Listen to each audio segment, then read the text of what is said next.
A yellowed page sat inside a sealed drawer for 71 years. Not lost, not destroyed, hidden. Ruth Ellis wrote her final plea on the morning of July 13, 1955. She wrote it on prison stationery, the kind with a faint blue border and no crest. She wrote it with a pencil sharpened once too many times. The ferrule was held together with a strip of medical tape, and she wrote it to the one person she believed could stop what was coming. She wrote to the Queen. The letter was short. It did not ask for sympathy. It did not apologise for shooting David Blakely outside the Magdala pub in Hampstead on Easter Sunday. It asked for time. 14 days, that was all. 14 days, so her lawyer could present the evidence of what Blakely had done to her in the weeks before the shooting. The bruises on her arms, the miscarriage he caused by punching her in the stomach 10 days before Easter. The 3 nights she spent locked in a flat without a telephone. He drank with another woman downstairs. He laughed when she knocked on the door. Ruth Ellis did not write like a woman who expected mercy. She wrote like a woman who expected to be heard. She asked for 14 days. She signed her name at the bottom of the page. She folded the letter and gave it to a warder.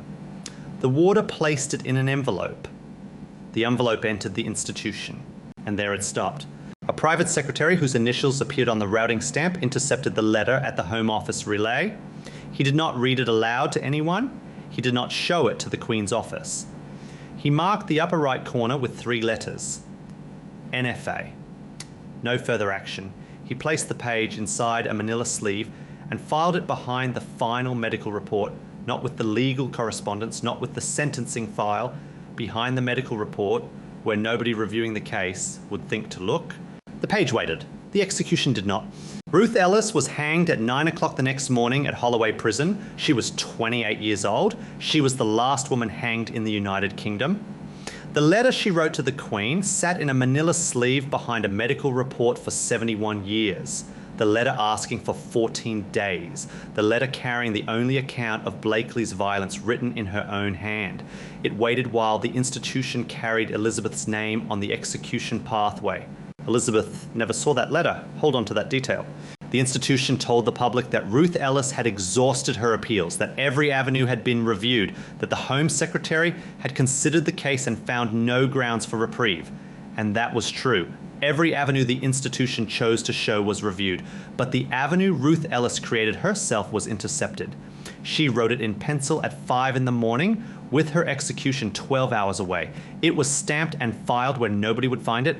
Diana understood institutions that choose silence. So did Elizabeth's generation. The difference is that Diana's silences were broken in public, on camera, in an interview watched by 23 million people. Ruth Ellis's silence was never broken. It sat in a manila sleeve for 7 decades. Historians examined the file. Biographers examined the file. 3 separate review panels examined the file. They all concluded it was complete. It was not complete. And the man who confirmed it was not complete knew exactly what he was hiding. In July 2026, Ruth Ellis received a posthumous conditional pardon. The ceremony was planned for the National Archives reading room. Queen Camilla would read the official statement. The Attorney General would witness. The pardon register would be amended, and the file, according to Sir Adrian Vale, senior counsel to the Historical Review Panel, was comprehensive. It was not comprehensive. Sir Adrian Vale had reviewed the Ruth Ellis file 4 months before the ceremony. He had opened the manila sleeve behind the medical report. He had read Ruth Ellis's final plea. He had seen the routing stamp proving Elizabeth never received it. He had seen the NFA mark. He had understood what the page meant, and he had sealed it again. His review stamp, dated 4 months before the ceremony, read, reviewed, SAV, appendix retained, original disposition confirmed. Original disposition confirmed. The original disposition was concealment, and Vale confirmed it. He then placed the manila sleeve back behind the medical report. He arranged the document order himself. He told the archive clerk the appendix was an administrative duplicate that did not require separate listing, and he handed Camilla a pardon statement that described the file as complete. 1 page survived. The ceremony was 3 days away. Invitations had been printed on heavy cream card with the royal cipher embossed at the top. The reading room at the National Archives had been reserved. A lectern had been placed on the raised platform where the pardon register would be opened. Chairs had been arranged in 5 rows. The press were allocated the last row. Ruth Ellis's family were placed in the 3rd row. close enough to hear every word, far enough that a camera would not catch their faces without permission. Everything about the ceremony had been designed to look like justice arriving with dignity. The official program listed 5 items: opening remarks from the Attorney General, the pardon statement read by Queen Camilla, the amendment to the register, a moment of silence, and closing words from the chair of the review panel. Sir Adrian Vale's name appeared twice in the program, once as senior counsel who had certified the file, once as the man who would hand the signed pardon to the archivist for permanent record. He had certified the file. He had also certified the lie inside it.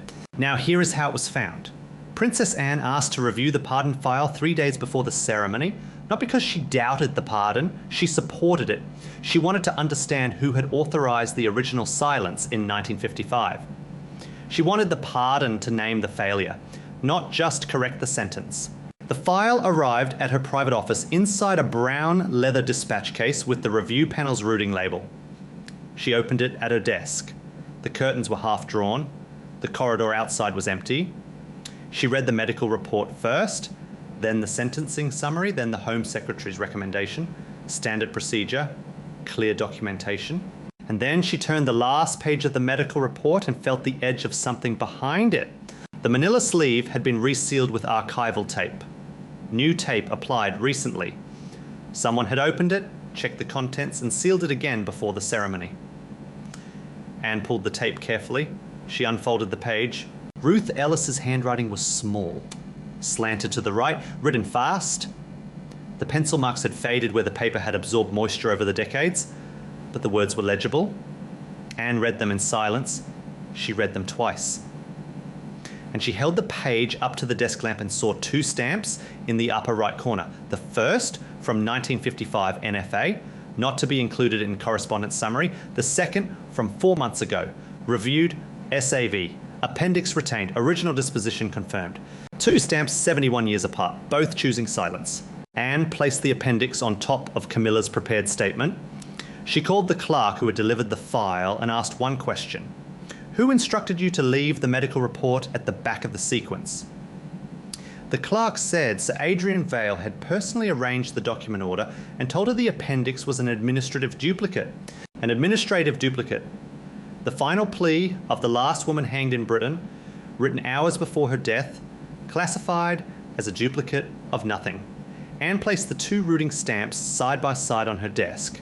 She took a photograph of both, and she told her private secretary to stop the ceremony clock. The morning of the ceremony, Anne arrived at the National Archives 40 minutes before the scheduled reading. She carried the appendix in a clear evidence sleeve. She walked past the seated guests. 32 invited witnesses, 4 journalists, 3 members of Ruth Ellis's extended family. She placed the sleeve face up on the lectern where Camilla's statement was waiting. Vale saw it first. He was standing near the side entrance with his briefcase in his left hand and a copy of the approved ceremony program in his right. He crossed the room in 4 steps. He reached for the sleeve. Anne placed her hand flat on top of it. The plastic was cool. The page beneath it was the colour of weak tea. That was reviewed and retained in its original classification, Vale said. His voice was quiet, practiced. The voice of a man who had rehearsed this sentence. Its original classification was a lie, Anne said, and you confirmed it 4 months ago. Vale turned to the senior clerk standing near the archive table. He told her to return the appendix to the sealed drawer and restore the document order he had approved. His voice did not waver. He spoke as if he were correcting a minor administrative error. A misfiled index card, a duplicated page number, not a dead woman's letter. The clerk looked at Anne. Anne did not move her hand. The clerk stayed where she was. Vale tried again. He told the clerk the ceremony program had been approved by the Attorney General's office. No material could be added to the lectern without written authorization. He reached into his briefcase for the approval letter. He unfolded it and placed it on the archive table. Anne did not look at the letter. She looked at Vale. Written authorization, she said. You are standing in a room where a woman's final plea was hidden for 71 years. And you are asking me for written authorization to show it. 2 of the seated guests in the front row turned to look at each other. A journalist in the back row opened a notebook. Now look, what most coverage missed was that Camilla had already rehearsed her statement. She had practiced it twice with a voice coach. She had chosen the cadence for the final paragraph. the paragraph where the pardon described the file as complete. She believed Vale. She believed the file was complete because the man whose job was to review it told her it was. She believed she was correcting history. She was not correcting history, she was completing its concealment. Camilla arrived 11 minutes later. She wore a dark navy coat. She carried a single card with her speaking notes. She walked to the lectern and saw the evidence sleeve sitting on top of her prepared text. "What is on my lectern that was not there yesterday?" Anne told her. She told her about the routing stamp, the NFA mark, the manila sleeve hidden behind the medical report. She told her about Vale's review stamp from 4 months earlier. She told her Ruth Ellis had written to the Queen and the Queen had never seen the letter. Camilla picked up the evidence sleeve. She read the page through the plastic. Her lips moved. She read it once. She turned the page. She read the stamps. She read the page again. And then she set it down and turned to Vale. "You gave me a statement that calls this file comprehensive. You told me every document had been reviewed. You stood in my office last Tuesday and you used the word complete. You looked at this page 4 months ago and you sealed it back inside that sleeve."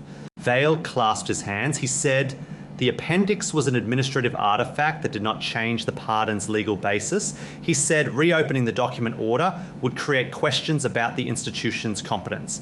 He said the pardon was already generous and the public did not need to see the routing failure. Camilla's voice dropped. Honestly, the change was physical. Her shoulders squared, her chin lifted half an inch, her eyes stayed on Vale. "The public does not need to see that Elizabeth was kept from reading a dying woman's letter. That is what you were telling me to stand at that lectern and protect. A pardon without truth is permission to forget. 1 page survived, and the woman who was supposed to read the lie was now holding the truth." Camilla picked up her rehearsed statement. She held it in both hands. 3 seconds of silence in that reading room. The seated guests could hear the ventilation system and nothing else. And then Camilla tore the statement in half. She set both halves on the archive table. She told the clerk to bring the original pardon register. And this is where it changes. Vale made one more attempt. He pulled the clerk aside near the archive shelves and told her the ceremony could not proceed under these conditions. He said the review panel would need to be convened before any additional material was introduced to the register. He said Camilla's emotional response did not constitute a procedural instruction. He said the word protocol 4 times in 90 seconds. Anne heard every word. She walked to the archive table, picked up the torn halves of Camilla's statement, and placed them beside Vale's approval letter. "You certified this file as complete," she said. "You certified it knowing this page existed. Convene your panel. I will wait." Camilla sat down in the front row. She crossed her ankles. She folded her hands. She looked at Vale. The way you look at a man who has just explained why a locked door matters more than the person behind it. The review panel was called into the reading room. 3 members arrived within the hour. Anne presented the appendix, the 2 routing stamps, and the clerk's written account of Vale's document order instruction. Vale sat at the far end of the table. His briefcase was closed. His pen lay untouched beside a glass of water he had not drunk. The panel chair asked Vale one question. "When you reviewed this appendix 4 months ago, did you understand that the routing stamp proved the Queen never received Ruth Ellis's final plea?" Vale said he understood the stamp indicated the plea had not been forwarded. He said forwarding decisions were made by private secretaries operating understanding instructions from the Home Secretary's office. He said the current pardon was not affected by historical routing. The second panel member asked a follow-up. "Did you instruct the archive clerk to describe this appendix as an administrative duplicate?" Vale paused. He adjusted his glasses. He said the clerk may have misunderstood a general instruction about document sequencing. He said he did not recall using the word duplicate. The clerk was still in the room. She was standing near the side wall with her hands clasped in front of her. She did not need to be asked. She spoke without being prompted. "Sir Adrian told me the appendix was an administrative duplicate that did not require separate listing." Those were his exact words. "I wrote them down because I thought they were unusual." She had written them down. She had written them in the margin of the delivery receipt. She had the receipt in her jacket pocket. She placed it on the table. Vale looked at the receipt. He did not speak. Anne leaned forward. Her hands were flat on the table. Her voice was even. "Historical routing is the reason we are in this room. A private secretary used royal authority to suppress a condemned woman's appeal. You found the proof, and you sealed it again. The panel asked to see Vale's review stamp. They placed it beside the 1955 mark under a magnifying lamp. The handwriting expert confirmed both stamps carried institutional authority. Each bore the initials of a Crown officer with case file access. But the detail that matters is this. The 1955 secretary could claim standing instructions, wartime era precedent, bureaucratic habit. Vale had none of those defences. He reviewed the page in 2026. He understood what it proved. He understood the ceremony he was preparing would describe the file as complete, and he sealed the page because the pardon was cleaner without it. Here is the thing about cleanliness. A clean pardon that hides the truth is not mercy, it is furniture arrangement. The panel voted 3-0. Vale's pardon seal was to be surrendered. His authority over every reopened historical case was to be transferred to an independent reviewer appointed by the Lord Chancellor. His review stamp on the Ruth Ellis file was to be entered into the pardon record as evidence of continued institutional concealment. Vale stood slowly. He reached inside his briefcase and removed his pardon seal, a brass disc the size of a pocket watch engraved with the review panel's crest. He placed it on the table. The brass clicked against the wood. He picked up his briefcase. He walked toward the door. Camilla stopped him, not with a word. She stepped into his path. She held up the evidence sleeve so the entire room could see the page through the plastic. 32 witnesses, 4 journalists, 3 members of Ruth Ellis's family, all of them looking at the page a dying woman wrote and a living man tried to bury twice. This woman asked to live, Camilla said. Her voice carried to the back of the room. Your institution asked her to disappear, and you 4 months ago asked us all to let her disappear again. She asked to live. They asked her to disappear. Vale walked past her. He did not speak. He did not turn. His chair remained empty for the rest of the ceremony. The ceremony continued, but it was not the ceremony Vale had planned, and it was not the ceremony anyone in that room expected. Camilla stood at the lectern. She placed the evidence sleeve flat on the reading surface. She adjusted the microphone. She looked at the audience, the witnesses, the journalists, the family, and she did not open with the Attorney General's introduction.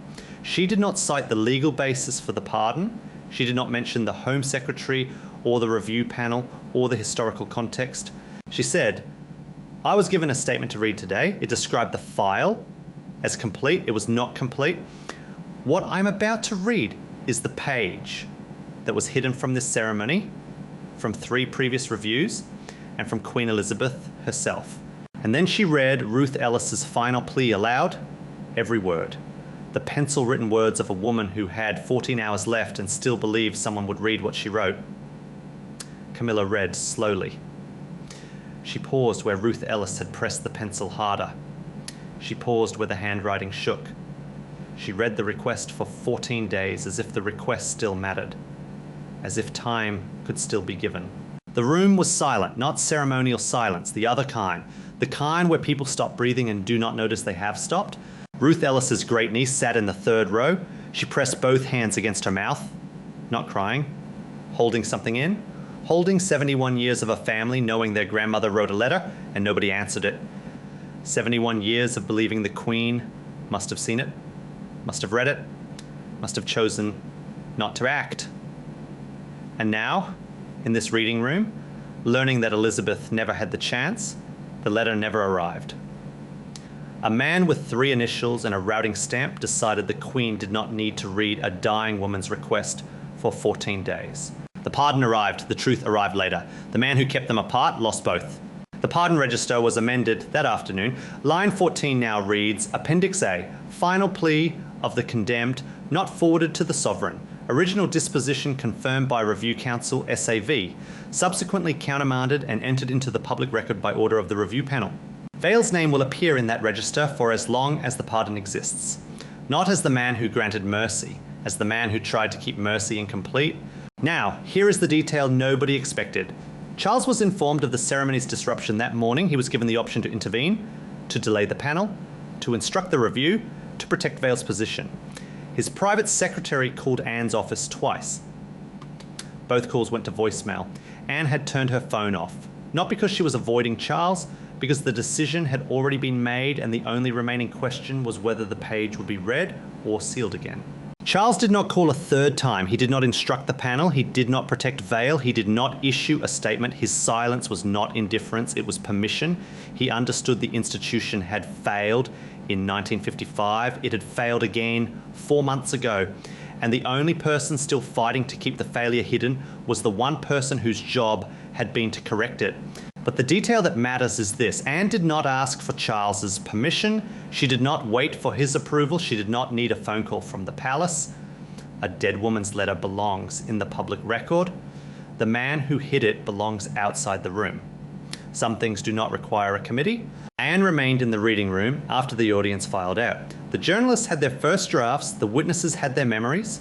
Ruth Ellis's great-niece stayed in her chair until the room was nearly empty, then walked to the ceremonial table and looked at the page. She did not touch it. She read her grandmother's handwriting through the evidence sleeve. She stood there for 4 minutes. The desk clock on the archive shelf ticked. Nobody spoke. Then she left. Anne collected the 2 rooting stamps. She placed them in a separate archive envelope, heavy cream paper, the kind used for permanent records.